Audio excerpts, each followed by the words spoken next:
हरे कृष्णा दीदी, दंडवत प्रणाम। धन्यवाद। हरे कृष्णा।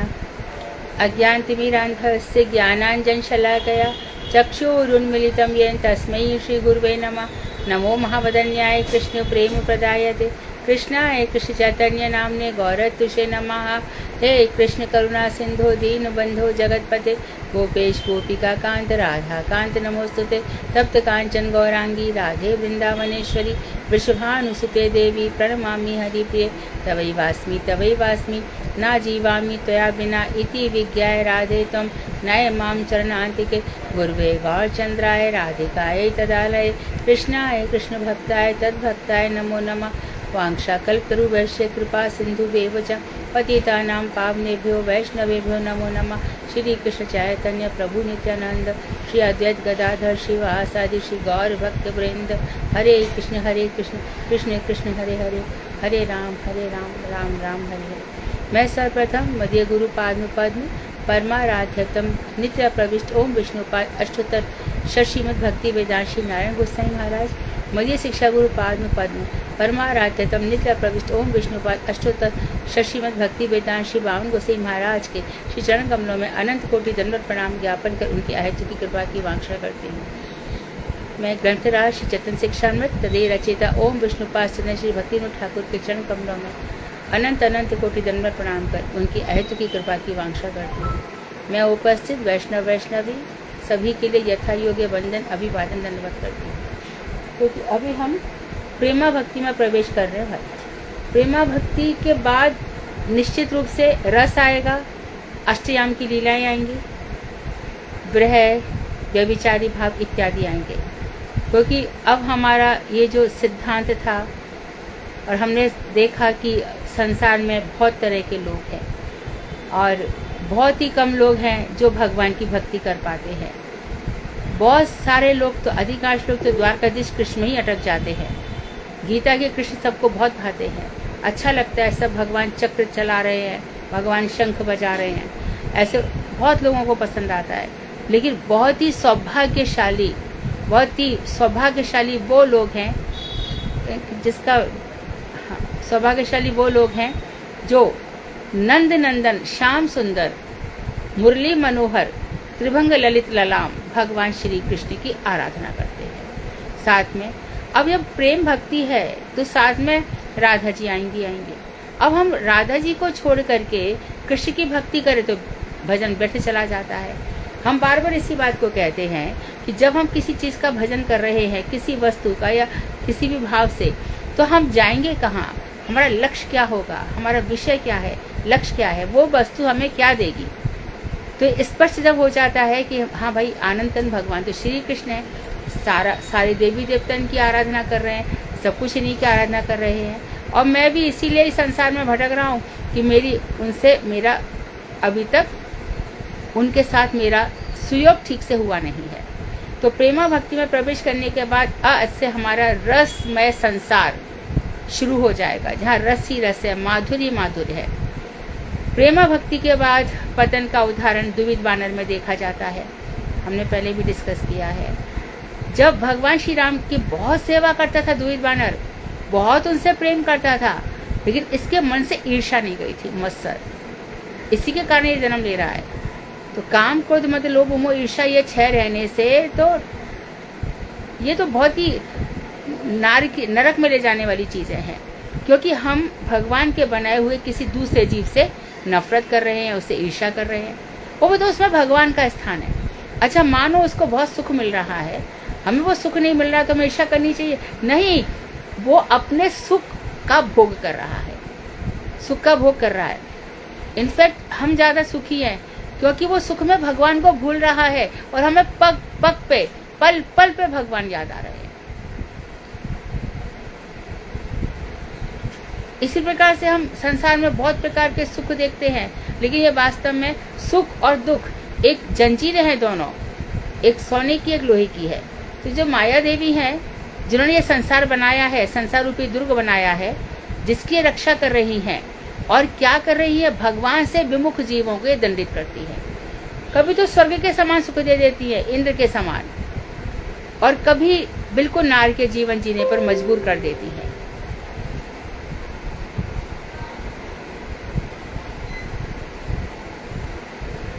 तो इस तरह से हमें बहुत ही एक्सपर्ट नॉलेज के साथ, अलर्टमेंट के साथ आगे बढ़ना होगा।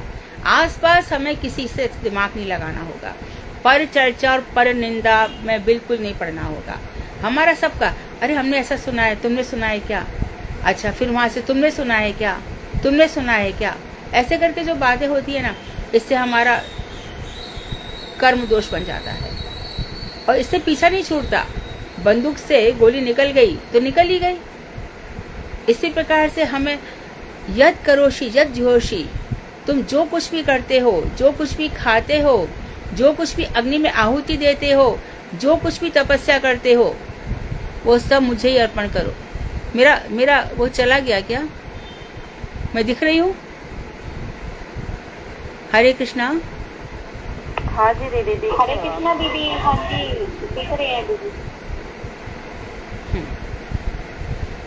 तो अब इस प्रेमा भक्ति में हम प्रवेश कर रहे हैं। यहाँ रसी रस है। तो भगवान श्री राम क्या करते थे कि कभी कभी किसी बानर की प्रशंसा कर दी, या फिर आज लक्ष्मण ने बड़ी वीरता दिखाई। यही था जब मेघनाद ने इनको मेघनाद ने बांध लिया था लक्ष्मण जी को। किसमें बांधा था? कौन सा पाश था वो? वरुण पाश ऐसा बोलते हैं।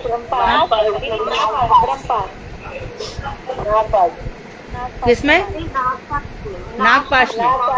हाँ, तो नागपाश में उनको बांध लिया था। तब ये बड़ा खुश हुआ था। तब से उस समय से अब तक जी रहा है।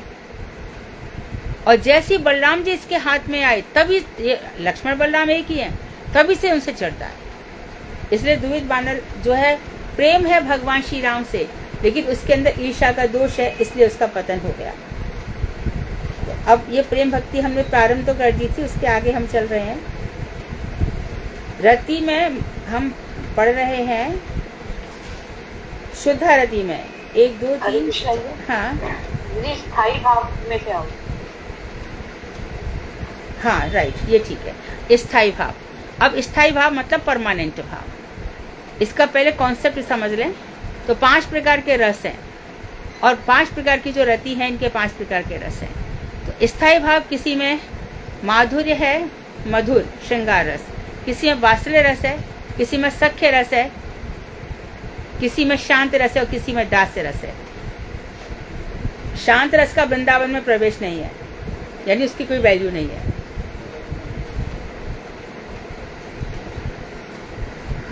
स्थायी भाव, भाव किसको कहते हैं? जब यह भाव प्रेमावस्था को प्राप्त हो गया है। प्रेमावस्था को प्राप्त रति को ही स्थायी भाव कहते हैं। ये जो रति है, रति का अंकुर है, जो प्रेम तक पहुंच गया। इसको प्रेम तक कैसे पहुंचा? रति का अंकुर जात रति, रति उत्पन्न हो गई है भक्त के अंदर, और ये प्रेम तक आ गई है। स्थायी भाव नहीं होने से रसावस्था को कौन प्राप्त होगा? यदि हृदय में भाव ही नहीं है तो रस का अनुभव कौन करेगा? देखो, सभी लोग हैं ना, भाव कहाँ आता है सबके हृदय में? भाव तो आते ही नहीं है। भाव होगा तभी तो रसास्वादन होगा। प्रेम कहने से प्रेम का आरंभ मात्र समझना होगा। मात्र प्रेम समझा तो प्रेम का आरंभ मात्र है। अब यह प्रेम बता रहे 2 प्रकार का होता है, भावोत्थ प्रेम और प्रसादोत्थ प्रेम। जैसा कि नाम से स्पष्ट है, आगे इसको क्लियर भी करेंगे। एक तो भावना से प्रेम बढ़ रहा है, और एक दूसरा हो रहा है किसी की कृपा से प्रेम आ गया है। किसी की कृपा से प्रेम आ जाता है, और कभी भाव से आता है। जहाँ भाव अंतरंग अंगों की अनुसेवा करते करते परम उत्कृष्टता को प्राप्त होता है, उसे भावोत्थ प्रेम कहते हैं। अंतरंग अंगों की, जहाँ भाव अंतरंग अंगों की सेवा करता है। अंतरानाम अंगानाम अनुसेवया आरूढ़ा परमोत्कर्ष भावोत्तः परिकीर्तितः। अंतरंग अंग कौन कौन से हैं? भाव के अंतरंग अंग। भगवान से जो प्रेम है, अंतरंग प्रेम, जब उनकी, और वो बता रहे हैं कि भावों के अंतरंग अंगों को हम पहले ही बतलाया जा चुका है। श्री हरि के स्वरूप के संग में जो प्रेम उत्पन्न होता है, उसे प्रासोदत्त प्रेम कहते हैं। श्री हरि भगवान के स्वरूप के संग में जो प्रेम उत्पन्न होता है उसे प्रासादोत्थ प्रेम कहते हैं। तो भावोत्थ प्रेम फिर से दो प्रकार का है, एक तो है वैदी भक्ति और रागानुगा भक्ति। पहले भी बताया है कि रागानुगा भक्ति के साथ साथ वैदी भक्ति भी चला करती है। वैदी भक्ति खत्म हो जाए, रागानुगा हो जाए, कोई सोचते कि अरे भगवान से इतना प्रेम हो गया, अब हमें आने करने की जरूरत नहीं है, अब एकादशी व्रत करने की क्या है। बहुत से लोगों को सुना होगा, अरे अब प्रेम तो हो गया भगवान से, अब तुमको और क्या प्रयास करने हैं, सब कुछ हो गया, प्रेम में रमे रहो बस। तो नहीं, अंतिम अवस्था तक हमें साधनों का पालन करना है। एकादशी व्रत करना ही है, जन्माष्टमी व्रत करना ही है, अपनी मालाएं करनी है। अब विचार करके देखो कि हमारे जो गुरु जी है, मैं अपने गुरु जी की बात करूंगी, मेरे गुरुदेव विदेश जा रहे हैं, यहाँ जा रहे हैं, वहाँ जा रहे हैं, लेकिन उनका नाम जब चल रहा है, बराबर हर स्थिति में चल रहा है। एक बार मैं दोपहर को कृष्ण प्रभु आएगी दीदी, गुरुदेव बुला रहे हैं, मैं गई वहाँ पर, तो दोपहर का समय होगा, गुरुदेव की प्रसाद की थाली आने वाली थी। तो महाराज जी को मैंने देखा, उन्होंने एक छोटी सी बहुत साफ सुंदर सी तौलिया थी, उसको हाथ पे रखा, वो बहुत तल्लीनता के साथ अपनी संध्या कर रहे थे, मध्याह्न संध्या। तो हमको तो गुरुदेव ने कह रखा है हम सबको कि तुम लोग को दोपहर को तुम गड़बड़ करते हो तो सुबह 2 कर लिया करो, शाम को 1 किया, पर गुरुजी त्रिकाल संध्या करते थे। इतने लोग सामने हैं, कितनी भीड़ है मिलने आने वाली, कितने सारे, परंतु गुरु जी का नाम, अपनी संध्या, वो सब इतनी भीड़ भाड़ में भी इतने, गुरु जी को देखो कितने मठ बनवाने हैं, कितनी सारी जगह जगह पर जमीनें खरीदनी है, और रजिस्ट्रेशन के लिए भी जाना पड़ेगा, कितना सब कुछ करना पड़ता होगा, फिर मठ का कंस्ट्रक्शन का कैसे डिजाइन बनेगा, इतने सब के बीच में भी वो कितने हरिनाम दे देते हैं कितने लोगों को हर रोज, और उसके बाद भी फिर उनका ग्रंथ चलता रहता है। तो जैसे जैसे भक्ति बढ़ती है, शरीर से सांसारिक आलस्य, सांसारिक दोष सब मिटते चले जाते हैं। हम कहते हैं ना कि अरे भक्त थक जाएंगे, मर जाएंगे, नहीं, मत सोचो ऐसा। ये ठीक है कि उनको आराम की जरूरत है, परंतु उनका आराम भजन के लिए ही होता है। वो 2-3 घंटे सोएंगे तो और ज्यादा भजन करेंगे। भक्तों के का जो शरीर है वो चिन्मय हो जाता है, वो हमारा आपका सबका हो सकता है। इसमें कोई बड़ी बात नहीं, स्वाभाविक बात है, ये भजन के नेचुरल सिस्टम और प्रोसेस में है। आप देखो कितने ही लोग हैं जो उठ नहीं पाते, लेकिन जब भगवान का नाम देख अचानक नाचने लग जाते हैं। एक अभूतपूर्व स्फूर्ति उनके अंदर आ जाती है। तो इसमें बता रहे हैं कि वैदी भक्ति, ये ध्यान रखें, और रागानुगा भक्ति साथ साथ चलती है। प्रेम की परम अवस्था पहुंचने पर भी हमें भजन करना होगा, संध्या करना होगा। कोई है संध्या करते करते एकदम कृष्ण है गोविंदा, गोपीजन बल्लभ, इतना रुदन होता है, हृदय फूट पड़ता है, कहाँ है मेरे गोपीजन बल्लभ, कहाँ जाऊं, कहाँ पाऊं, ऐसे भाव आता है। प्रीति है, वहां पर विरह है ना। प्रेम होगा तो प्रेम, रोना ही भजन है, भगवान के लिए क्रंदन करना ही भजन है, गुरु वैष्णवों के लिए रोना ही भजन है। कौन है हमें जो इस पथ पर ले जाएगा, कौन है जो हमें संवारेगा, सजाएगा। अब भगवान ने सृष्टि बना दी, बहुत सुंदर सी सृष्टि बना के भगवान ने देखा कि एक कमल उठ रहा है और वो मुझे देख रहा है। अब भगवान ने क्या किया, अच्छा तू मुझे पास आना चाहता है, देख तेरे मैं पिछले कर्मों को देख रहा हूँ, बहुत अनादिकाल से तेरे से कुछ गलतियां हो गई थी, अब गलतियां रहने पर तू आएगा नहीं, क्योंकि गलती कभी कभी क्या करती है, मनुष्य को फिर से संसार में फंसा देती है।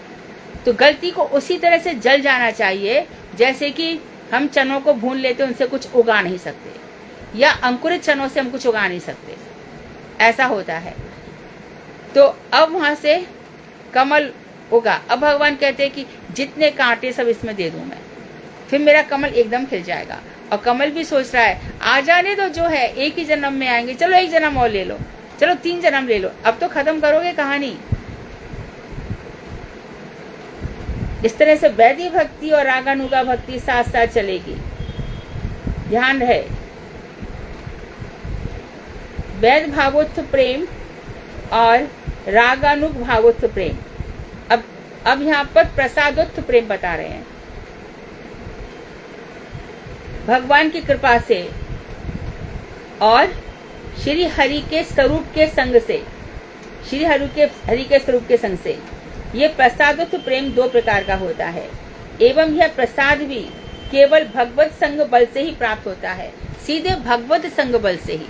कैसे होता है देखो, प्रेम प्राप्त पुरुष के प्रसाद से भाव तक ही उदित होता है। जिसको प्रेम है, हमने उसका संग कर लिया, हमारे अंदर भाव आ जाएगा, है ना। और पश्चात में कृष्ण संग हो गया अथवा भावांग अनुसेवन द्वारा प्रेम भी उत्पन्न होता है। प्रासोदत्थ प्रेम के भेद इस प्रकार है, महात्म ज्ञान युक्त प्रेम और केवल प्रेम। अब इसे बता रहे हैं कि महात्म का ज्ञान हो जाए और केवल प्रेम। अब इसको स्पष्ट कर रहे हैं, महात्म ज्ञान युक्त प्रेम विधि मार्ग के क्रम अनुसार साधन करते करते जब हम प्रेम अवस्था तक पहुंच जाते हैं, उसे महिम ज्ञान युक्त प्रेम कहते हैं। अर्थात श्रद्धा से लेकर के भाव भक्ति से प्रेम तक हम क्रमशः चले, ये क्या कहलाता है? महिम ज्ञान युक्त प्रेम। उसी को कोई स्नेह भक्ति भी कहते हैं। तो प्रेम के बाद जो स्नेह आता है उसे कोई स्नेह भक्ति भी कहते हैं। इसी प्रेम के द्वारा जीव, अब यहाँ पर देखो, ये प्रेम जब आ जाता है तो क्या होता है? 5 प्रकार के ऐश्वर्य आ जाते हैं, 5 प्रकार के ऐश्वर्य। साष्टी भगवान के समान ऐश्वर्य, सारूप्य भगवान के समान रूप, भगवान के समान लोक, ये सब मुक्तियां प्राप्त हो जाते हैं। और मुक्त होकर भी जीव उन्हीं भावों के द्वारा भगवान की सेवा करते हैं। तो जो मुक्त है, अब जो मुक्त हो गए वो क्या करते हैं? मुक्त पुरुष भी, जीवन मुक्त पुरुष भी भगवान का ही भजन करते हैं। तो भैया देखो, मुक्त जो पुरुष हो गए वो क्या कर रहे हैं? अभी ऊपर जा करके वहां भी भगवान का भजन कर रहे हैं, वहां पे भगवान का भजन चल रहा है। किशोरी जी के यहाँ पर सेवाएं चल रही, सेवा का फल सेवा है। किशोरी जी के यहाँ सेवा चल रही है, नित्य निकुंज में सेवा चल रही है, वहां पर बहुत सारा काम रहता है। किशोरी जी की बहुत सारी सेवाएं रहती हैं और वहाँ सब सेवा के लिए लालयित रहते हैं। हमें क्या सेवा मिल जाए, क्या मालूम हमसे क्या मंगा लिया जाए। आज किशोरी जी का उपटन हो रहा है, हमसे कोई कहते हरिद्रा ला दो, हल्दी ला दो, अरे भैया कहीं बेसन का आटा ला दो। वहां पर बहुत सारी सेवाएं हैं। उद्धव जी को इसीलिए भेजा कि तब उद्धव जी कह रहे हैं कि क्या मैं सेवा करूं। तो सेवा के लिए क्या बन गए? मुझे गुल्म दे दो, लता बना दो, औषधि बना दो, विरुद्ध कुछ भी बना दो, लता। तो सेवा के लिए हमारा हृदय, हमारी भक्ति उच्च सीमा तक पहुंचनी चाहिए। सेवा से सेवा मिलती है। इसी आगे बता रहे, मुक्त होकर भी जीव उन्हीं भावों के द्वारा भगवान की सेवा करते हैं। मुक्ता अपि विग्रहम लीला धत्वा, शास्त्र में कहा गया है, मुक्त लोग भी लीला से विग्रह धारण करके सेवा करते हैं। इसलिए ये आचार्य वर्ग जो यहाँ पर जो देख लो, जो भी देख लो, भगवान श्री कृष्ण की सेवा में मगन है, दिन रात निस्वार्थ होकर, बिना किसी कपट के, बिना किसी माया जंजाल के जो भगवान के भजन में लगा हुआ है, वो वास्तव में भगवान की सेवा इसलिए कर रहा है कि उसको देख करके हजारों लाखों करोड़ों लोग सेवा करते हैं, अर्थात भजन करते हैं। कोई व्यक्ति को भगवान इस धराधाम में इसीलिए ही भेजते हैं कि उसको देख करके हजारों लोगों के अंदर भजन का भाव जागृत हो जाए। अब कृष्णा दीदी, हाँ, थोड़ा इसको स्पष्ट करोगे आप? जैसे अब तक तो हम पढ़ते आ रहे हैं कि शास्त्रीय मुक्ति, सारूप्य और सालोक्य, ये भी एक भक्त जो है वो प्राप्त नहीं करना चाहता, लेकिन यहाँ कहा है कि इसको प्राप्त करने के बाद, मुक्त होने के बाद भी वो उन्हीं भावों से भगवान की सेवा करता है। ऐसे है जैसे कि गुरु जी है ना, उनको समस्त ऐश्वर्य मिला, सारी सिद्धियां मिल गई थी। स्वामी महाराज है विदेश में, सब प्रकार का ऐश्वर्य मिला, सब कुछ मिल गया, उनका लोक भी मिलेगा, सब कुछ। तो ये मुक्त लोग हैं, इन सिद्धियों को देने पर भी ग्रहण नहीं करते, पर मुक्त हो चुके हैं। सिद्धियां इनके पास आती हैं और जैसे कि हिमालय में बर्फीली हवाएं आती हैं, टकरा के लौट जाती हैं। इसी प्रकार से इन लोगों के पास आती है सिद्धियां, आती है, ये उसको यूज नहीं करते, उसका प्रयोग नहीं करते, वे तब भी भजन करते रहते हैं। ठीक है दीदी, समझ आ गया। उसमें डूबते नहीं है सिद्धियों में। और बाकी लोगों को आती है, और भी योगी को आती ना। रामदेव बाबा को सिद्धि नहीं है क्या? कितने सारे आइलैंड्स खरीद लेता है, क्या क्या करता है, भगवान का भजन कर रहा है क्या?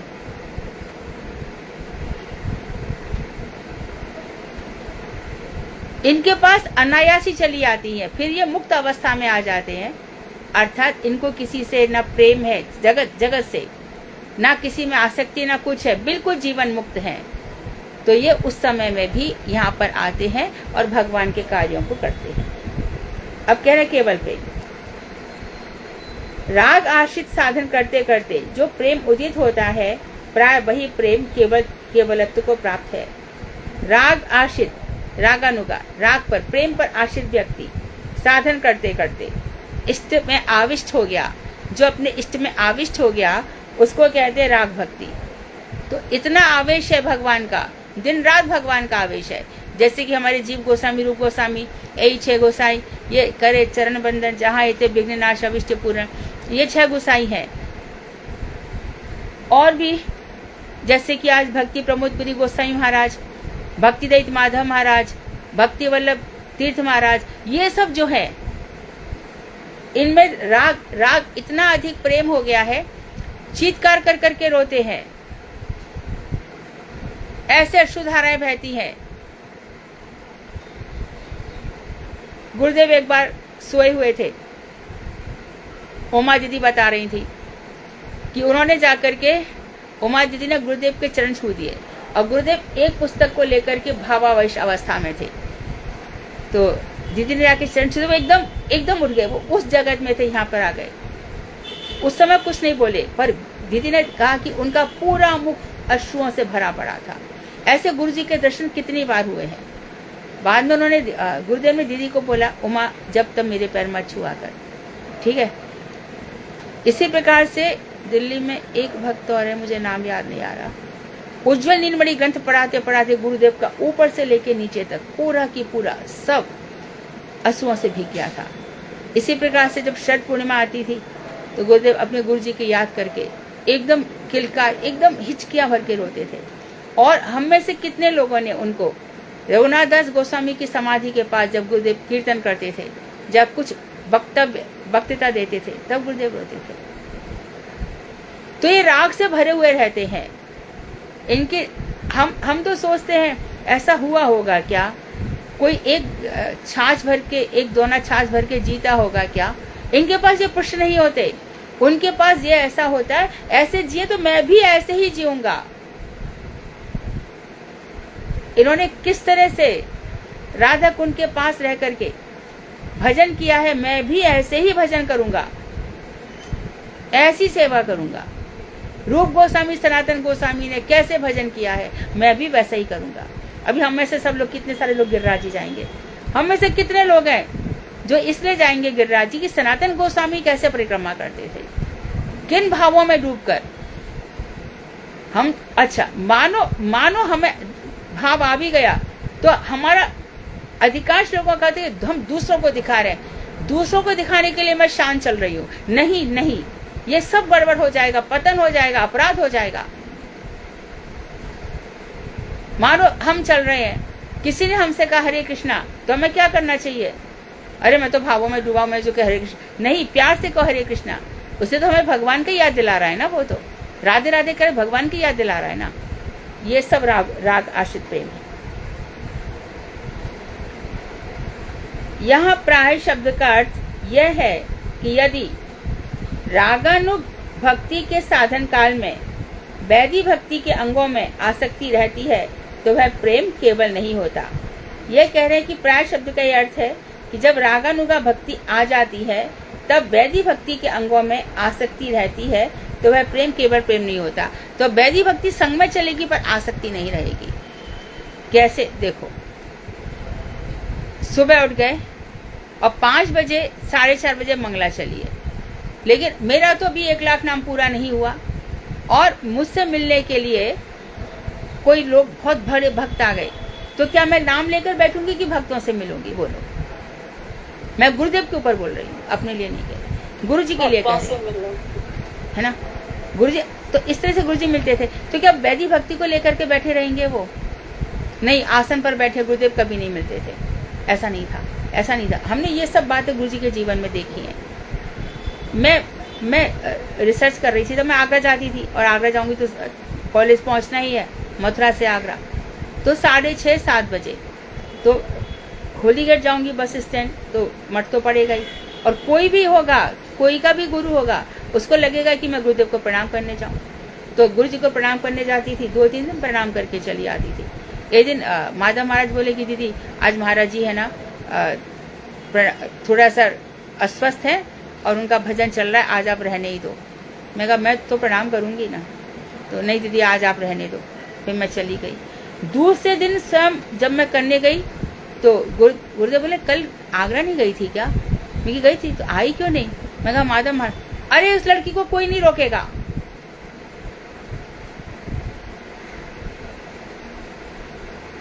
तो वैधि भक्ति के उस पर बैठते हुए भी यदि ये लोग हमारे ऊपर कृपा ना करें, यदि हमारे ऊपर हम दीन लोगों पर यदि वो दया ना करें, तो हमारे ऊपर कृपा करने कौन आएगा फिर? तो कभी कभी ऐसे वैधि भक्ति में इन लोगों की आसक्ति ना रहकर रागानुगा में, तो ये केवल प्रेम नहीं होगा। रागानुगा साधन भक्ति में केवल अभ्यास के कारण ही वैधि भक्ति का अंगों का पालन बाह्य रूप से होता है। तो रागानुगा बढ़ते बढ़ते अब देखो, अब मानो बहुत गुरु जी का प्रेम है, प्रसाद आ गया और गुरु जी को याद आ रही है किस तरह से ब्रह्मा जी ने देखा कि भगवान मधुमंगल जो कैसी कढ़ी लाया है, खट्टी छाछ एकदम, और भगवान उसकी कढ़ी को खा रहे, वो भी छीन करके खा रहे। तो गुरु जी प्रसाद करेंगे तो उन चीजों को याद करेंगे। गुरु जी प्रसाद करेंगे तो नाम ब्रह्मणि प्रसाद में और भगवान के नाम में कोई अंतर नहीं है। गुरु जी ऐसे प्रसाद देंगे जैसे कि पूज्यपाद बामन गोसाई महाराज है ना, जब प्रसाद करते थे तब ये बात तो जो हम आपस में कर रहे हैं उनकी बात है, नित्य प्रेम में क्या चल रहा है वो बात छोड़ दो। तो एक दिन उमा जी ने पूछा महाराज नमक लाऊं क्या, नमक कम है क्या, उन्होंने ऐसा पूछा। तो बामन गोसाई महाराज बोले मुझे क्या पता नमक कम है कि नहीं, मैं तो प्रसाद सेवा कर रहा हूं। तो राग की अवस्था तक प्रसाद में भी उनका वही रहेगा। तो वैधि भक्ति के अंगों का प्रसाद में भी वो अपना हरिनाम कर रहे हैं। इतना अधिक अभ्यास है, इतना, चलो हम तो अभी तो यहाँ का गुरु जी मिले, बाण गोसाई महाराज का तो ऐसा था, कभी गुरु जी मिलते कभी नहीं मिलते। बाण गोसाई महाराज का प्रणाम करने जाओ तो उनको मालूम नहीं है। अब गुरुदेव के लिए भी बाद में ऐसे नियम लगाए गए, बाण गोसाई महाराज के लिए बहुत पहले से नियम लगा दिए गए। उनके चारों तरफ टेबल लगा दिया गया, टेबल एकदम पैक था, कोई उनके चरण नहीं छू सकता था। कौन आ रहा है, कौन चरण छू रहा है, कौन उनको पैसा दे रहा है, कौन नहीं दे रहा, उनको कोई मतलब नहीं होता था। लेकिन उनके शरीर से जो तरंगें निकलती थी, जो भक्ति का लावण्य निकलता था, उसी से तो लोग भक्ति करते थे। किस सीमा तक पहुंच गए हैं? तीनों की बोला ना गुरु पूर्णिमा पे कि मैं तुम्हारे घर आऊंगा, तुम्हारे घर, किसी के घर नहीं गए। जब तीनों आकर के बोले महाराज जी हमने इतनी तैयारी की, आप आए नहीं। आया तो था, और जिसके घर में जो बना वही बता दिया। कौन से लेवल पर इन लोगों का भजन है? फिर भी हरे कृष्ण। अभ्यास है वैधि भक्ति का, अभ्यास नहीं छूटेगा। सुबह 4 बजे उठना है तो उठना है। महाराज जी आप अमेरिका जाओगे, सिस्टम पूरा चेंज हो जाएगा, तो हमारा भजन नहीं रुकेगा। तो अभ्यास बस वैधि भक्ति के अंगों का पालन होता रहता है, अर्थात साधु संग भी करेंगे और भागवत इन लोगों का प्राण है। जयपुर में जब बाण गोसाई महाराज अभी अपने प्रेजेंट जनार्दन महाराज है ना, वो थे वहां पे, तो महाराज जी ने बातचीत की। फिर मैं कहा ठीक है, मैं जब वहां से उनके कक्ष से बाहर आई, अरे जनार्दन महाराज इसको भागवत पढ़ाओ। महाराज ये तो भागवत जानती, तो भी पढ़ाओ।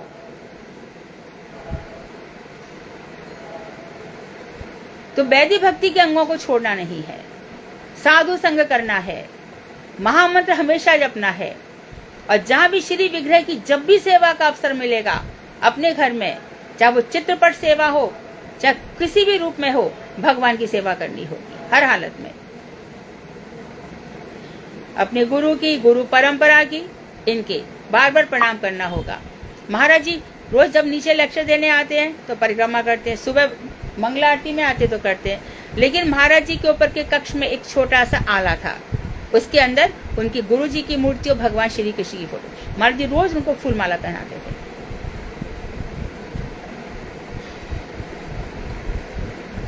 कुछ भी प्रसाद लाने से पहले महाराज जी उनको प्रणाम करते थे। तो इस तरह से वैदिक भक्ति का अभ्यास होता है।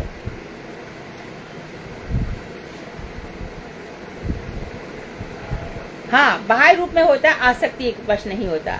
ऐसी दशा में सिद्धि काल में केवल प्रेम रहता है। जब सिद्धि आ जाती है, प्रेम बिल्कुल सिद्धि तक संपूर्ण रूप से प्रेम ही प्रेम।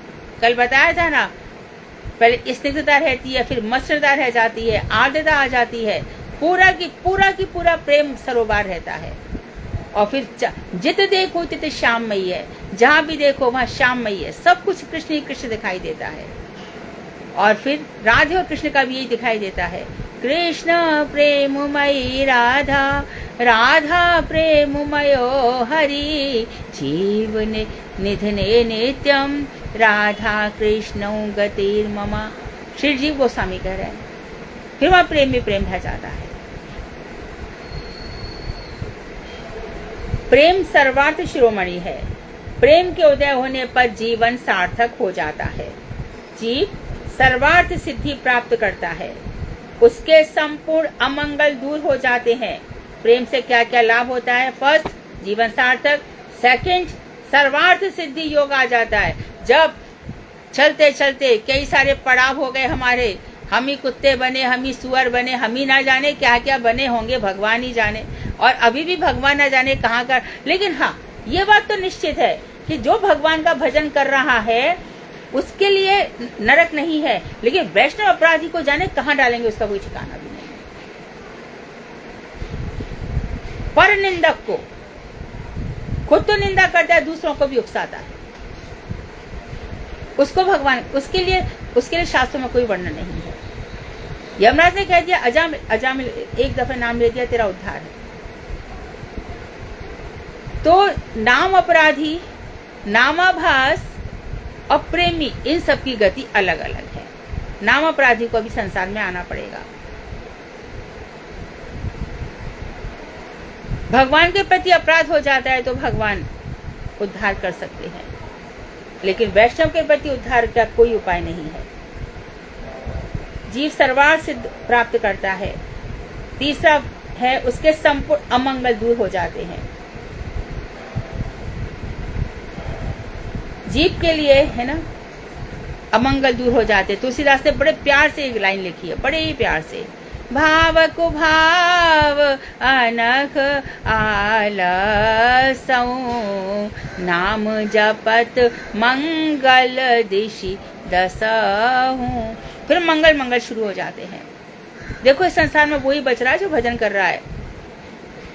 मैं सच कह रही हूँ, घर घर में आप भी देखते हो, हम भी देखते हैं, इतने कष्ट हैं, इतनी यातना है। इससे खाली नाम, जो नाम जप रहा है वो शांति से जीवन जी रहा है। एक मिनट की शांति नहीं है, इतनी उथल पुथल हृदय में मची पड़ी है।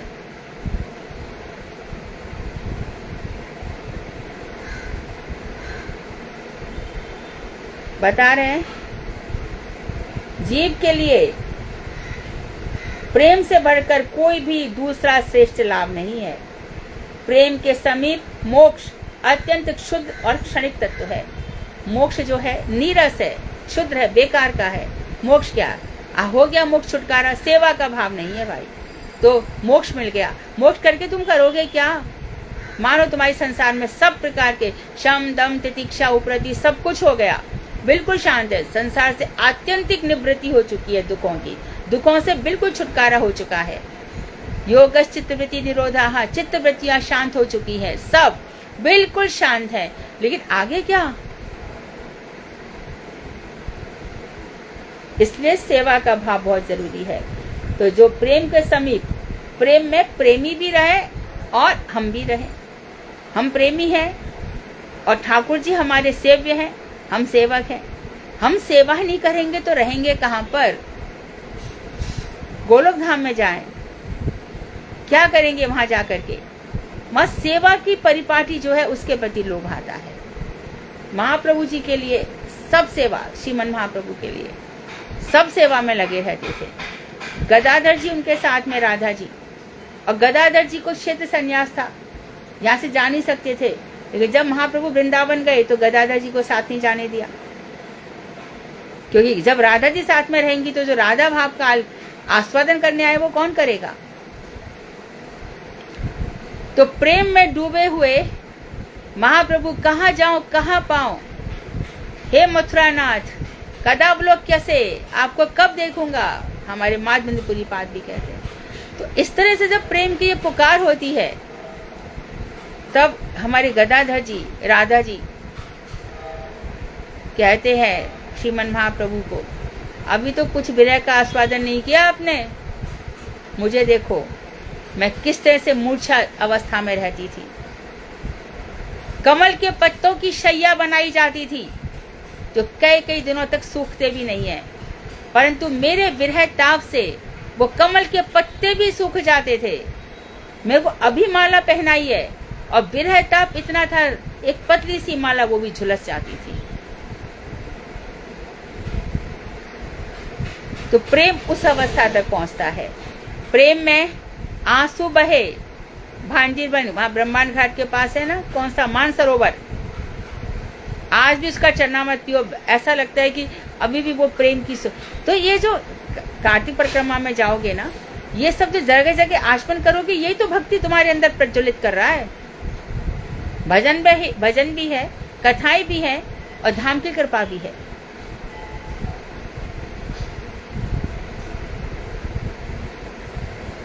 प्रेम के बहुत से गौड़ के फलों में से मोक्ष एक गौड़ाती गौड़ फल है। बोले जो प्रेम है तो समझो मोक्ष तो हो ही गया, उसके लिए अलग से प्रयास क्यों कर रहे हो?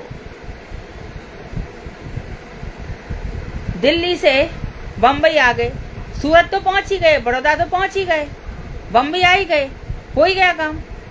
बैकुंठ पहुंच गए, स्वर्ग लोग पहुंच ही गए, जन लोग, तप लोग, सत्य लोग, सब जगह पहुंच गए, महर लोग। तो मोक्ष तो अपने आप हो ही गया। ये अत्यधिक सेकेंडरी से भी ज्यादा सेकेंडरी फल है। जड़ीय संबंधों के रहते रहते यदि प्रेम उदित हो जाता है तो उस समय जड़ संबंध उपलब्ध नहीं होता। अब वो बता रहे हैं कि जड़ीय संबंध भी है, संसार के साथ भी संबंध भी है, और रहते रहते भगवान से प्रेम भी उदित हो जाता है तो उस समय जड़ संबंध रहता तो है, उस समय जड़ संबंध उपलब्ध नहीं होता। जब प्रेम उदित हो जाता है फिर जड़ संबंध धीरे धीरे समाप्त हो जाता है, जड़ जगह से संबंध नहीं रहता। सबकी पिक्चर सामने आने लगती है, अरे सब नश्वर है, सब नश्वर है। यही मेरा छोटा बेटा, इसको 1, 2, 3 साल का था, कितना प्यारा था। 5 साल आते आते, अरे 6 साल आते थे कितना क्रोध करने लग गया। 8 साल आते आते अपनी चलाता है। 10 साल आते आते तो अरे क्या पैसे मांगने लग गया है, नहीं दे तो गुस्सा करता है। 12 साल आते तो छुप छुप के मोबाइल देखता है। अरे क्या मैं किससे, तो जड़ आसक्ति हो गई ना। अरे ये सब जीव है, ये अपना कर्म फल भोगने, अपना कर्म फल भोगने आया। अब बताओ तो जरा, जिसका बच्चा मर जाता है माँ, तो उसके बच्चे का पालन पोषण नहीं होता क्या? सब कुछ चलता है, जीवन में सब कुछ हो रहा है। तो जब भगवान का प्रेम जागृत हो जाता है तब ये चीजें सामने आ जाती हैं। प्रेमी भक्तों का जीवन कृष्णमय हो जाता है, उसमें जड़ संग का लेश भी नहीं रहता। तो जड़ संबंध रहते रहते इसी बीच में प्रेम हो गया, फिर जड़ संबंध सारे समाप्त हो जाते हैं।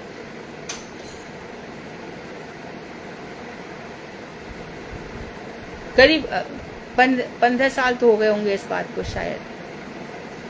घर में कुल देवी की पूजा होती है, राइट? तो पूजा के लिए जाना है, नहीं तो घर वाले इतना झगड़ा कर देंगे। अभी नहीं गए तो देवी जी ऐसा कर देंगी और वैसा कर देंगी और ये कर देंगी वो कर देंगी, है ना? 1000 बार सुना दी, हजारों बार सुना दी। देवी ऐसा करेंगी? हमने तो पढ़ रखा जड़ भरत के लिए भद्रकाली, क्या किया था उन्होंने। ऐसा मैं इसलिए बोलती हूँ कि हम सबके जीवन में ये सब चीजें आती है।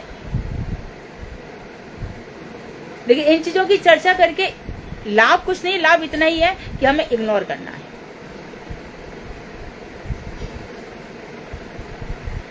एक मेरी, हम लोग बचपन से पहली क्लास से साथ में पढ़ते हैं और आज भी वो मेरी बेस्ट फ्रेंड है ना, हम लोग फ्रेंड है। वो पुष्टि मार्गी संप्रदाय की है और बहुत, यानी कि जब तक वो रसोई नहीं बना लेगी, उसका ठाकुर जी के पास प्रसाद नहीं पहुंच जाएगा, तब तक उसकी बहू रसोई के अंदर आ नहीं सकती।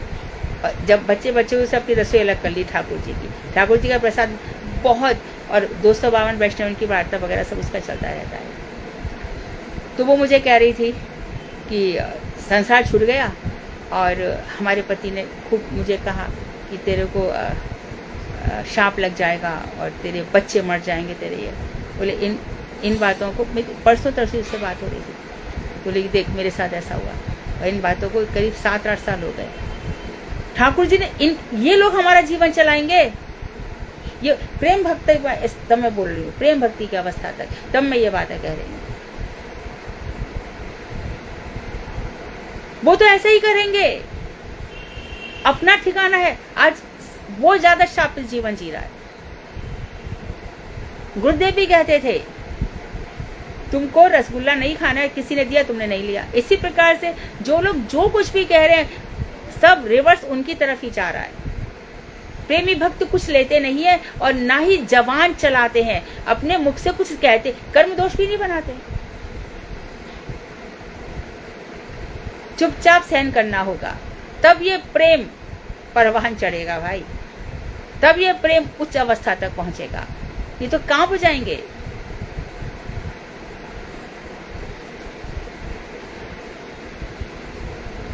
तो प्रेमी भक्तों का जीवन कृष्णमय हो जाता है, जड़ संग का लेश भी नहीं रहता। तो जड़ व्यक्ति कुछ भी कहे, अपना भजन करो, जो कुछ भी करना है बाहर से करो। और ये बच्चे क्या, और घर वाले बाहर से रहने देंगे, इतना सुनाएंगे, इतना ज्यादा कर डालेंगे कि मजबूर हो जाओगे, तो भी कठोर रहना, समझ लेना। ऐसे आपने 1-2 साल निकाल दिए, फिर तो आप ही आप और कृष्ण भी आपके प्रेम के अधीन है, अहम भक्त पराधीन हो। फिर तो प्रेमी प्रेम है, भगवान की तरफ से भी हमारी तरफ से भी।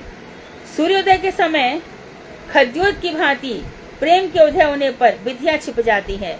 जैसे खद्योत जुगनू होता है, जब सूर्योदय होता है तो जुगनू छुप जाता है, उसी प्रकार से और हमारी जो वैदिक भक्ति है वो छुप जाती है।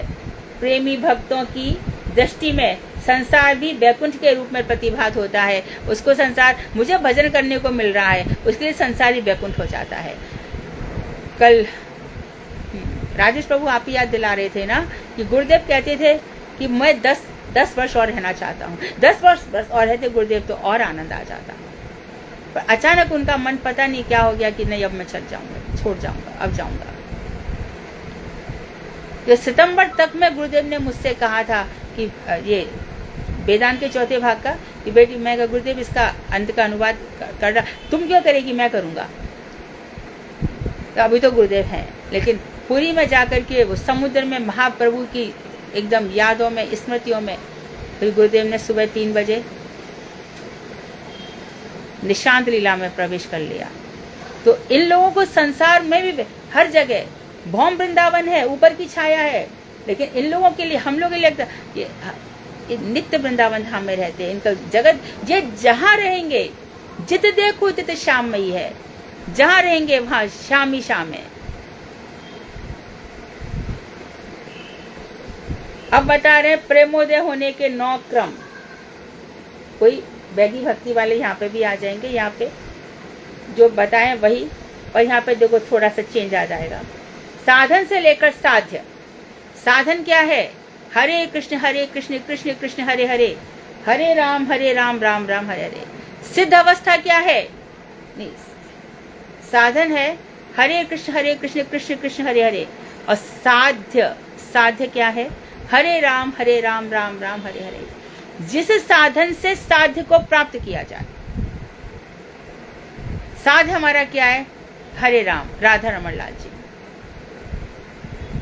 और साधन क्या है? हरे कृष्ण, आपने राधा जी के चित्त को चुरा लिया है, कृष्ण मेरे भी चित्त को चुराइए। हे राधा रमन लाल जी, मैं आपके चरणों में पड़ी हूँ, मुझे अपने दर्शन कराइए, मुझे नित्य निकुंज में स्थान दीजिए,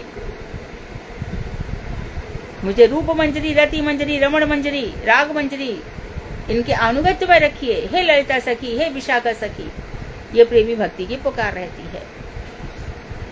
ये बहुत ऊंची अवस्था हो जाती है, क्योंकि होती है तभी तो भक्ति विनोद ठाकुर कह रहे हैं कि नहीं होती है तो लाओ। कब तक अरे हमारे बस की नहीं, हमारे बस की नहीं है, अरे हमारे बस की है तभी तो बताया। ये मेरे योग्य नहीं है, ये मेरी इंपॉर्टेंसी नहीं है, नहीं है तभी तो कह रहे हैं। श्रद्धा तक थोड़ी लाके छोड़ा है, साधु संत तक थोड़ी लाके छोड़ा है, कार्तिक परिक्रमा तक थोड़ी लाके छोड़ा, इसके आगे बढ़ो।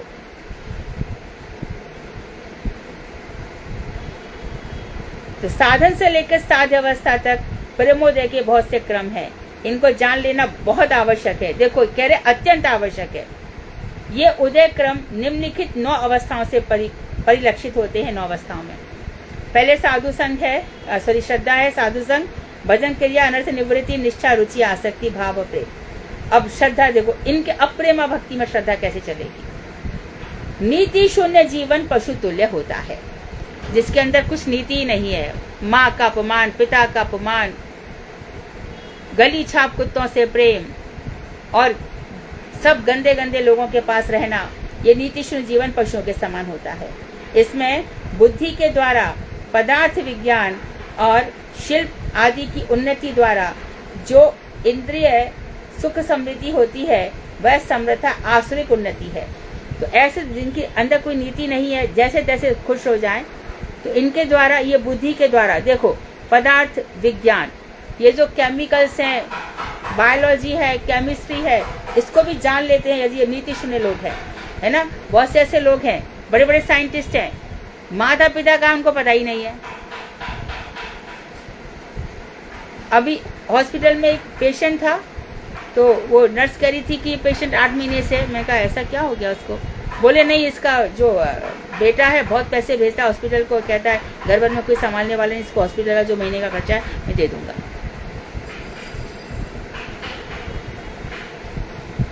नीति शून्य पर ऐसे लोग, पदार्थ विज्ञान और शिल्प आदि की उन्नति, कार्विंग, पत्थर, सुंदर सा घर बना लिया महल टाइप, और समझ रहे कि हमने बहुत कुछ प्राप्त कर लिया। तो आदि की उन्नति द्वारा जो इंद्रिय सुख समृद्धि होती है, आंखों को अच्छा लगता है, वह सर्वथा आसुरिक उन्नति है। लेकिन एक घर हमने ऐसा बनाया जहाँ पर गुरु वैष्णव आ रहे हैं, हर दिन कीर्तन हो रहा है, हर दिन बहुत भजन चल रहा है, तो वो अलग जीवन है, वो नीति शून्य लोगों का नहीं है। ऐसी उक्तियां अनित्य और अकिंचित कर होती हैं।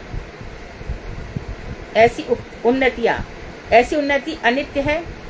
अभी बहुत से लोग बोल रहे हैं ना, नई नई चीजें ऐसे आती रहेंगी। 28 अक्टूबर का है ना कि दिल्ली में बम वो हो जाएगा, क्या आएगा, अर्थक्वेक आएगा, ऐसे कुछ बोल रहे हैं ना। ये सब ऐसे ऐसे करते रहते हैं। कहने की बात ये कि अनित्य है और अकिंचित कर, हाँ ऐसा कुछ कह रहे ना, हाँ अकिंचित कर, ये सब फालतू की बातें होती हैं। अब इसके बाद फिर नीतिहीन हो गया, इसके बाद आएगा नैतिक जीवन। नैतिक जीवन नीतिबद्ध होने पर भी परमार्थ के लिए सर्वथा अनुपयोगी है।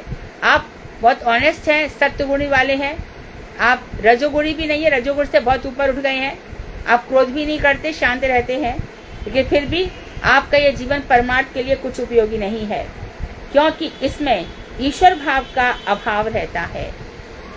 आप ईश्वर को मानते ही नहीं हो। शेश्वर नैतिक जीवन में और जो ईश्वर वाला नैतिक जीवन है, शेश्वर, पहले भी उन्होंने कहा था कि हम विस्तार से बताएंगे। शेश्वर भी है, ईश्वर को भी मानते हैं और नीति को भी मानते हैं। ऐसे परलोक और ईश्वर, इन दोनों के भाव होने पर भी इस जीवन का उद्देश्य अशुद्ध, क्षुद्र और अतृप्तिकर होता है, क्योंकि इनके अंदर ईश्वर का भाव क्लियर नहीं होता। ईश्वर है, कोई है, जैसे पहले ही बता दिया, दुर्गा कोई भी हो, सबको ईश्वर मान लेंगे, तो इसमें तृप्ति नहीं होती।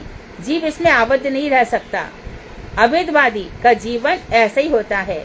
ये अत्यंत हेय होता है, बिल्कुल छोड़ देने योग्य होता है, जो पंचोपासक है, और कुमार्गी होता है। इसलिए केवल भक्त जीवन ही अवलंबन करने योग्य है, मात्र भक्ति। तो ये सब छोड़ करके जो बस कृष्ण भक्त में रमा हुआ है, उसी जीवन का हमें आश्रय लेना चाहिए। तो इसके आगे कल से पढ़ेंगे, परमेश्वर के आगे से, पेज 304 पर। बिल्कुल।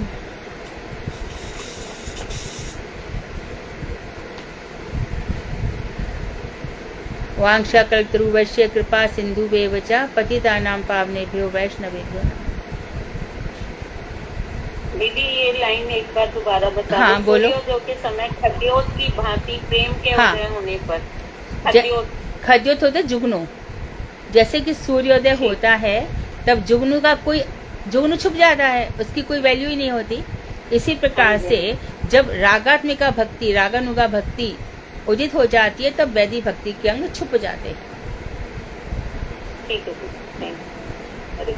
हरे कृष्ण।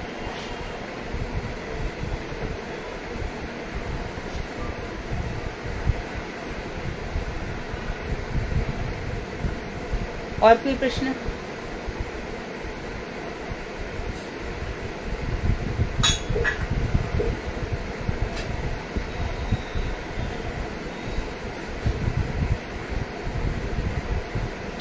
ऐसे चलेगा, ये बता करके फिर पहुंच जाएंगे अष्टयाम लीला, निशांत लीला, ये सब पहुंच जाएंगे। इसमें तो संस्कृत में लिखा है, पर मैं हिंदी में बता दूंगी। कृष्णा दीदी। हाँ, दंडवत। हाँ, अभेदवादी वही जो भगवान, वही अहम ब्रह्मास्मि वाले, जो भगवान में अपने में भेद नहीं मानते। अभेदवादी जो अपने कोई भगवान, अपने कोई ब्रह्म, जैसे निर्विशेष वगैरह वाले। हाँ, निर्विशेष। हाँ, उनके लिए भगवान का ना वैशिष्ट है, ना भगवान का निराकार है, ना आकार है, ना कुछ है, ऐसे लोग।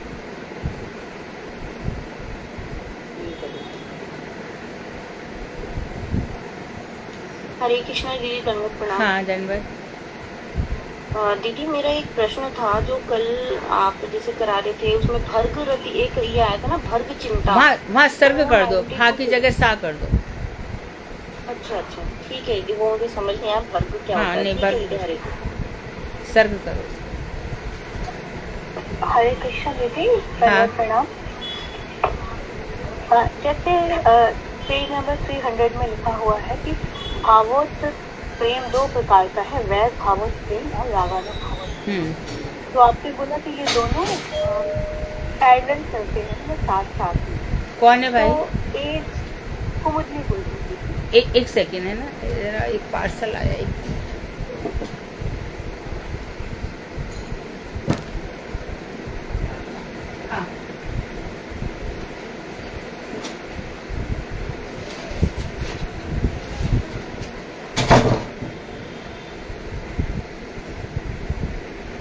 हाँ, पूछो। तो जैसे हमारे मठ में, जैसे हम तो अभी 1.5 साल ही हुआ है यहाँ पर आए हुए, तो एक परिचर है, वो तो ये चैतन्य शिक्षा में काफी पढ़े हुए ही होंगे, लेकिन उन्होंने ये समझाया कि फिर से बोलो। जैसे आपने बताया कि वैदिक भक्ति और रागानुग भक्ति और रागात्मक भक्ति पैरेलल चलती है। जब वैदिक भक्ति जो है पुष्ट हो जाएगी और रागानुग भक्ति उज्जवल, जैसे अभी यहाँ पर हुआ कि वो छिप जाती है। तो मैं अभी तक यही समझ रही थी, क्योंकि उन्होंने हमें ये समझाया कि वैदिक भक्ति जो है आपको वो टारगेट नहीं करनी है, रागानुग करनी है, और वैदिक भक्ति हमें करनी ही नहीं चाहिए। तो करनी नहीं चाहिए, ये तो भक्तिविनोद ठाकुर कहीं भी नहीं कह रहे हैं, लेकिन उन्होंने हमें यही समझाया। तो मैं अभी तक यही समझ रही थी, क्योंकि इसके ऊपर काफी चर्चा होती रहती है। तो इसको समझाने का तरीका तो ये बहुत गलत हुआ, क्योंकि जैसे आप समझा रहे हैं वही सही।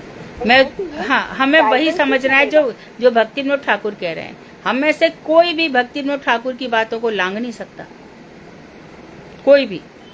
तो वही है कि उन्होंने, पता नहीं, क्योंकि वो तो काफी पुराने हैं, उन्होंने ऐसा क्यों बोला तो हम तो अभी, क्योंकि जब आपने बोला तो मैं क्योंकि याद कर रही थी उनकी भी जो उन्होंने समझाया था, तो मैंने कहा उन्होंने फिर ऐसा क्यों बोला होगा कि उन्होंने तो चैतन्य शिक्षा में हमसे बहुत पहले पढ़ा होगा, तो उन्होंने कहाँ पे ऐसा क्यों बोला कि वैदिक भक्ति हमारा टारगेट ही नहीं होनी चाहिए, उसको वो तो आम आदमी का टारगेट होती है, पर हमारा तो रागानुग और रूपानुग हम तो उसके नहीं हैं, तो पहले वो करेंगे फिर जाके तो उसमें इसमें हर लाइन हम जब हमारे पास भक्तिविनोद ठाकुर का लिखा हुआ है तो हम कैसे किस, और सबसे बड़ी बात तो हम प्रैक्टिकल भी देख रहे हैं ना।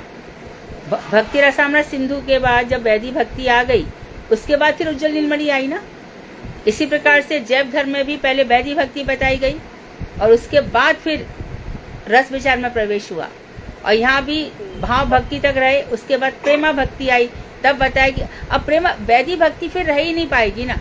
देखो इसमें साफ कह रहे हैं, फिर से समझ लो कि जब प्रेमा भक्ति आती है तो वैदिक भक्ति का अभ्यासवश अंगों का पालन होता चला जाता है। आनिक भी होगा, माला भी होगी, भागवत श्रवण भी होगा, साधु संग भी होगा, वैदिक भक्ति के जो भी लक्षण है वो चलते रहेंगे साथ में। लेकिन कभी कभी प्रेमा भक्ति में ऐसा हो जाता है कि बस जो कुछ भी हो रहा है प्रेम वश हो रहा है।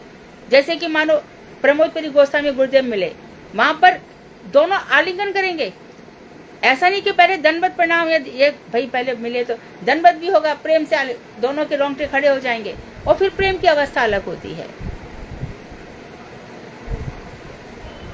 दीदी जो मुझे यहाँ समझ आ रहा है वो कहने का उनका मतलब ये रहा कि हमारा टारगेट नहीं है, लक्ष्य नहीं है, ये नहीं है कि हम वो उसको पालन करते हुए ही हम आगे बढ़ेंगे। जो पहले तो हमारा वैदिक भक्ति में ही अधिकार है, उसके बाद ही तो हम आगे बढ़ेंगे। तो वही तो बता रहे ना कि इस अवस्था टारगेट बोला है, दीदी वो मैंने सुना हुआ है। टारगेट वाली बात नहीं है, इसका क्रम है प्रेम। अब हम बता रहे हैं कि हम प्रेम अवस्था तक की बात है, प्रेम अवस्था में अब आ गए, अब पिछली सारी बातें हमें पीछे छोड़नी पड़ेंगी, अब प्रेम अवस्था की बातें चलेंगी सब। हमारा टारगेट होने पर भी हम टारगेट नहीं कहना चाहिए, हमें लक्ष्य कहना चाहिए, उद्देश्य कहना चाहिए, चलो कोई बात नहीं। लेकिन जो हमारे ऑब्जेक्ट है भगवान राधा कृष्ण का प्रेम और उनका सेव्य भाव, ये प्रेम होता है। उनसे जो हमें प्रेम है, उनकी जो सेवा का भाव है, ये प्रेमा भक्ति है। हरे कृष्ण दीदी। हाँ दीदी सबसे श्रेष्ठ रागानुग भक्ति है ना। हाँ, ये आते आते ही आती है, श्रेष्ठ तो है पर मिलते मिलते मिलती है। तैयार हो संसार, तैयार हैं आप संसार छोड़ने को? दीदी इतना तो हो गया कि मतलब पहले जैसी वो नहीं रही। हाँ, ये तो ज्यादा वो नहीं रही है ऐसे जैसे पहले था ना, इसमें मुँह उसमें मुँह, वो वही। नहीं है। हाँ, और ज्यादा होनी चाहिए भगवती जी, बहुत ऊपर तक जाना चाहिए। मेरे को दामोदर प्रभु जी पहले बताते थे ना कि तो वैदिक भक्ति और राग तो इन्हीं में ज्यादा मेरे को हरे कृष्ण।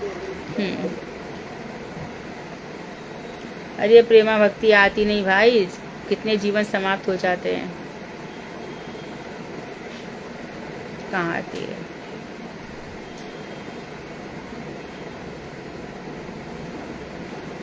और बोलो, जितना बोलोगे उतनी चीजें खुलेंगी। प्रणाम। हरे कृष्णा। हरे। मैं तो बहुत नया हूँ। पर आप आ गए, आप ज्वाइन हो गए, मुझे मैं आपको आपका स्वागत करती हूँ। आप आए, ये बहुत अच्छा लगा। कहना चाहता हूँ। हाँ हाँ। वैदिक भक्ति जब पक्की हो जाएगी तभी तो प्रेमा भक्ति आएगी। हाँ, हाँ पक्की हो जाएगी और भाव हमारा पक्का हो जाएगा। वैदिक भक्ति के होते होते जब भाव आने लगेंगे, वैदिक भक्ति और उसके बाद भाव भक्ति भी है ना, भाव भक्ति के बाद प्रेमा भक्ति है। तो वैदिक भक्ति है, वो जब भी पक्की हो जाएगी फिर हमारी भाव आएगी। हाँ, तब भाव आएंगे। हाँ, राइट। धन्यवाद प्रभु जी। हाँ, ये बात ठीक है आपकी, भाव के बाद फिर रागानुग आएगा।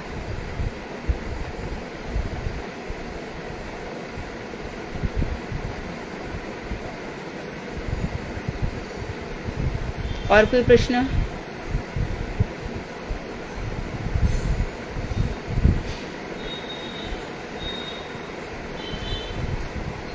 ठीक है। हरे कृष्णा दीदी। हाँ। मेरा भी एक प्रश्न तो नहीं, बस जैसे कल बहुत से लोग चर्चा कर रहे थे, उसको देख के रोमांच होता है या अश्रु आती है, जो भी होता है। तो दीदी मेरे साथ भी होता है,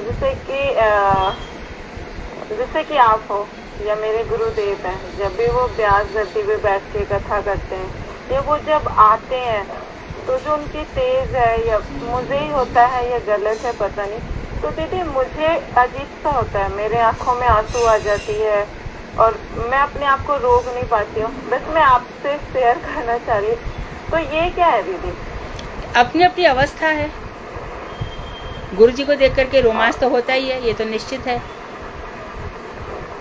ये तो पक्की ही बात है। मैं कल भी सोची कि मैं पूछूंगी आपसे, जैसे कि अभी आपने 7 दिन कथा की, जैसे आप गाड़ी से उतरते थे, हालांकि मठ में रहते थे वो स्थिति अलग थी, मगर जब आप आते थे ना, मुझे अजीब सा हो जाता था, मैं रोक नहीं पाती थी, मैं वो छिपाने का कोशिश करती हूँ। आज आपसे मैं शेयर कर रही हूँ, नहीं करना था ये सबके सामने। हम सबकी वही गुरुदेव जब हमारे आएंगे तो उस समय जो होता है गुरु जी की स्थिति वो अलग ही प्रकार की होती है, क्योंकि उस समय देखो एक बात सुनो, सुखदेव गोस्वामी ने कथा सुनाई, व्यास जी कहाँ बैठे थे?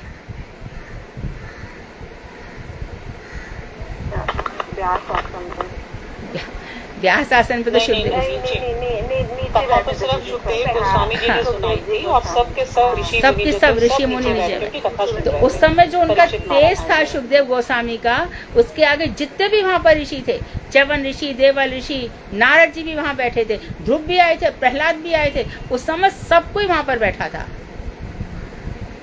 उस समय कुछ स्थिति अलग ही होती है। भागवत वक्ता और भगवान में अंतर नहीं रह जाता, यदि वो शुद्ध वक्ता है तो, शुद्ध भक्ति करता है तो। और भी एक बात है कि हर किसी के हृदय में ऐसा प्रतिफलित होगा, ऐसा भी नहीं है। जो शुद्ध भक्ति कर सकते हैं उनके हृदय में प्रतिफलित होगा। जब गोवर्धन मठ में है ना, नाट्य मंदिर में जब गुरुदेव प्रवेश करते थे तो सबके रोंगटे खड़े हो जाते थे उस समय, जैसे गुरु जी का एक एक कदम आगे बढ़ता था। ऐसा पूछो ना जो गुरुदेव के समय के लोग हैं, ऐसा होता है, हो सकता है। मैंने ये चर्चा राजेश प्रभु जी से भी की थी दीदी, वो बहुत आनंद हुआ सुन के।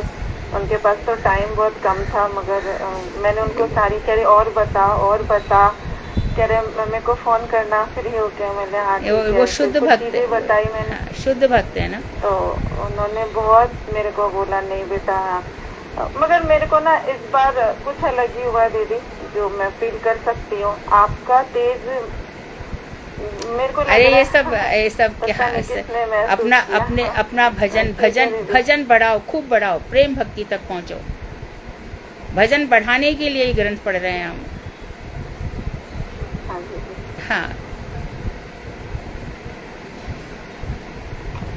हरे कृष्ण दीदी।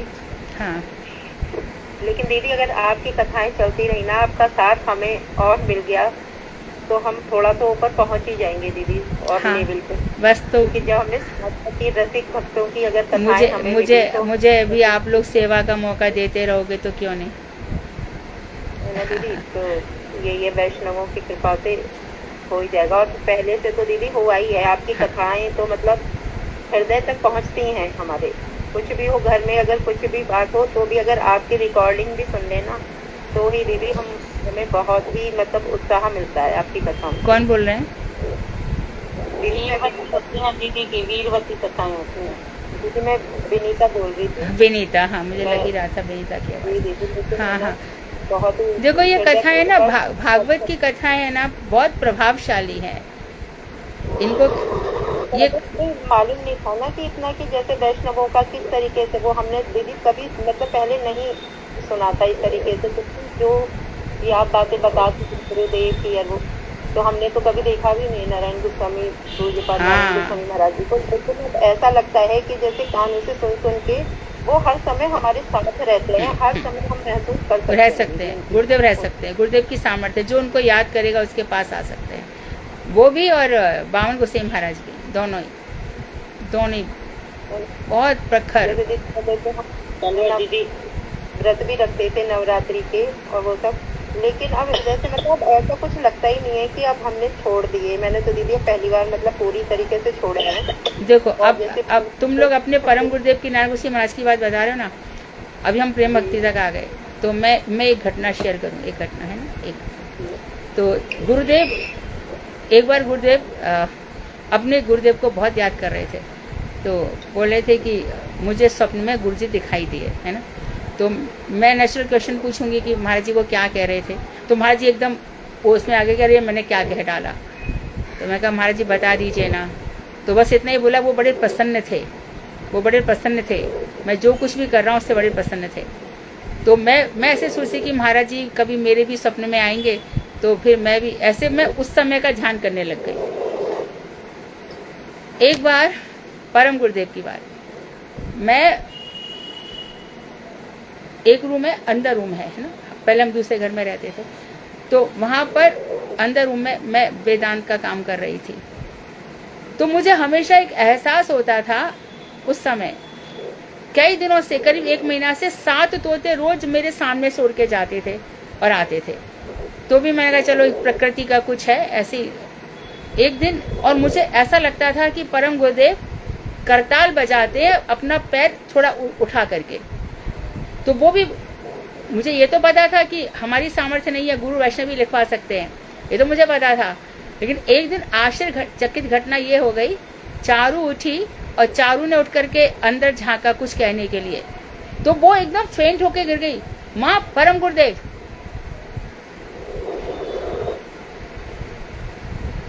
मैं उठी, उसको उठाया, यहीं बैठे थे आपके सामने, 5 मिनट उसको होश आया।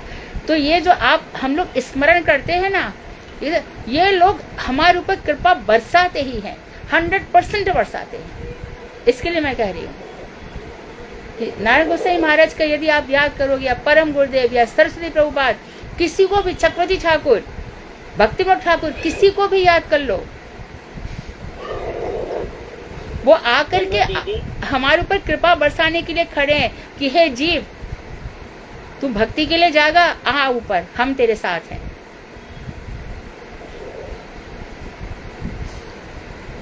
दंडवत दीदी। हरे कृष्णा।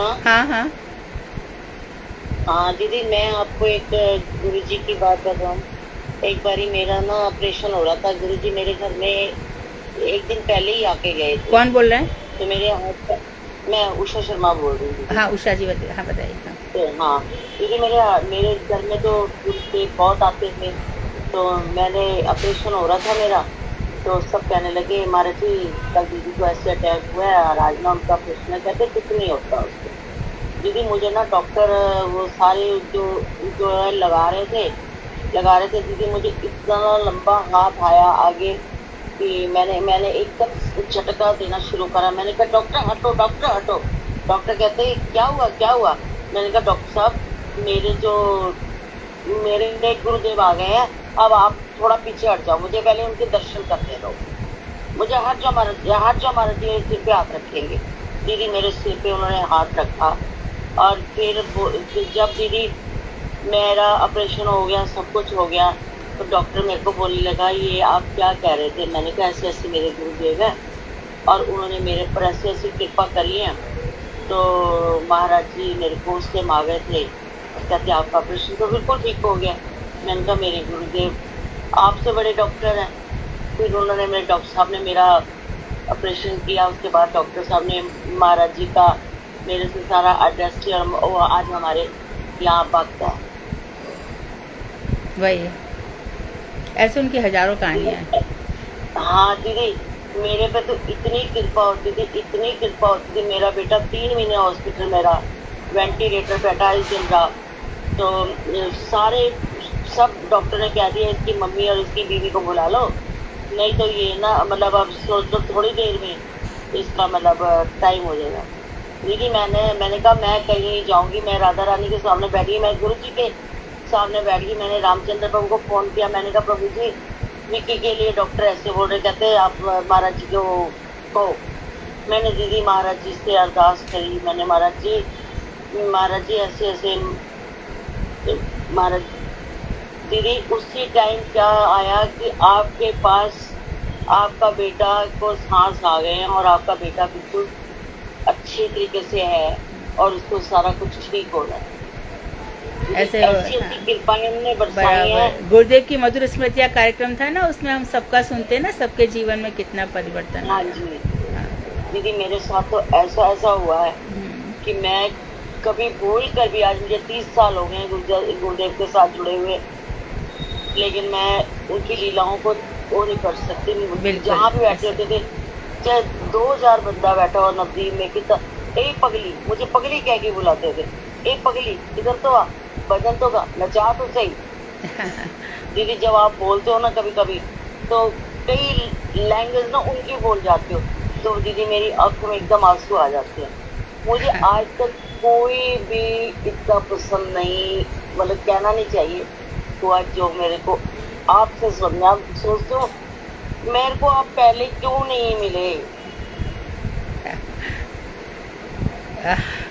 गुरु वैष्णवों की कृपा है बस, और उन्हीं के मुझे चरणों तो में आपको ये लगता है उषा जी, आप उनके तो चरणों में पड़े रहें, वो बस वो पैरों से रोंदे चाहे कुछ भी करें, बस उनके चरणों में ही पड़े रहें, बस कुछ नहीं। हाँ बस चरणों में पड़े। हाँ। अब हमें अपने चरणों में रखते रहना बस। अरे हम और आप तो बराबर के ही हैं। ना पर फिर भी दीदी भक्ति में मैं आपसे बहुत कम हूँ, क्योंकि मैं नौकरी वाली थी, मुझे इतना टाइम नहीं मिलता था। महाराज जी मेरे घर में भी आते थे, वो अपना तीरथ महाराज जी बनो के अपना सबको खिला के देते थे, मैं तो अपनी जॉब पे होती।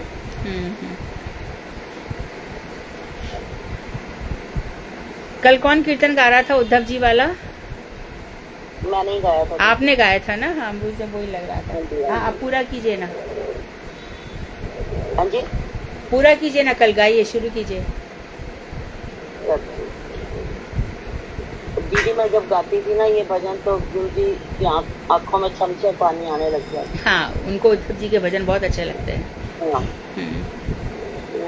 दो शाम से मुझको मिला दे, दो शाम से मुझको मिला दे,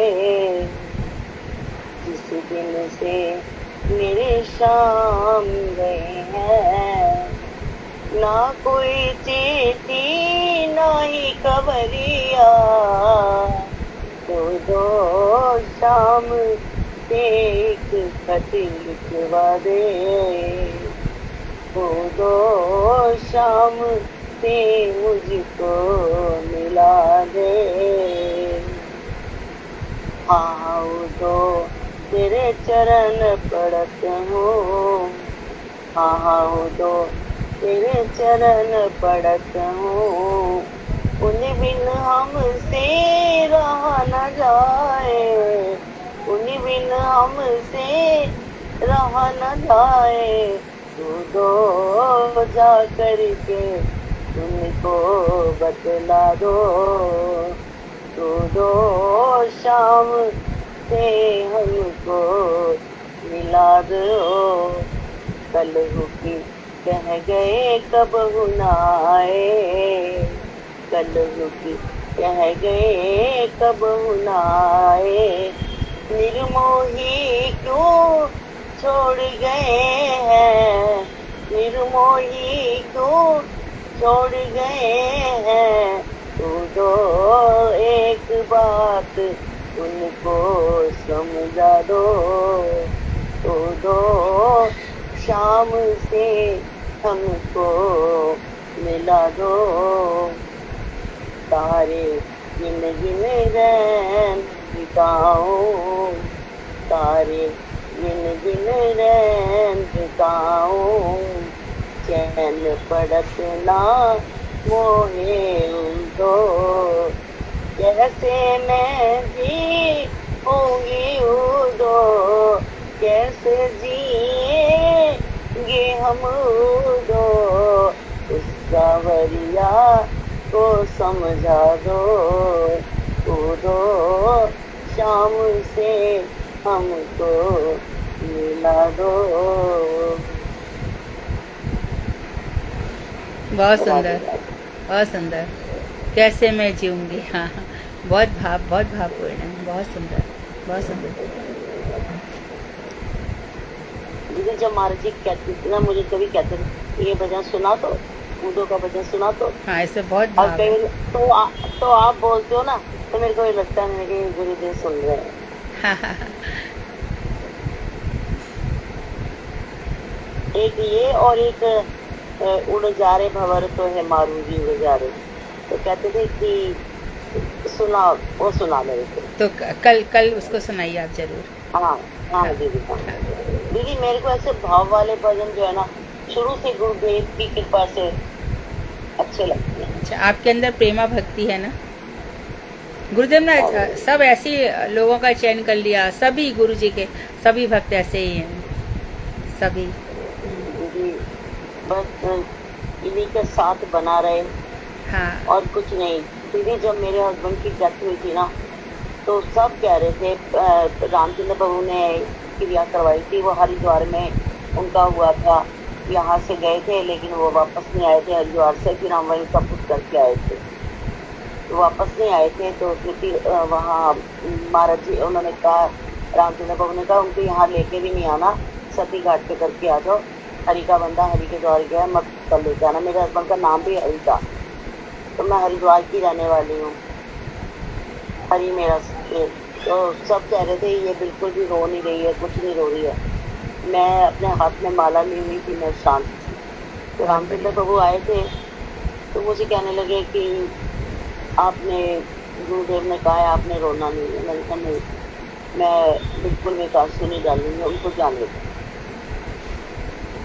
बहुत अच्छा, अच्छा, इनसे सबको प्रेरणा मिलेगी, हम सबको मोटिवेशन मिलेगा। थैंक यू दीदी for sharing all this things. हाँ हाँ, दीदी मैंने आपसे आज शेयर करी बातें हाँ। सारी। हम सबको मोटिवेशन मिलेगा ज़रूर, हम सब इंस्पायर होंगे। ठीक है दीदी, बहुत बहुत सुंदर है। वांछा कल्पतरुवश्य कृपा सिंधुभ्येव च पतितानां पावनेभ्यो वैष्णवेभ्यो नमः। हरे कृष्ण, नाम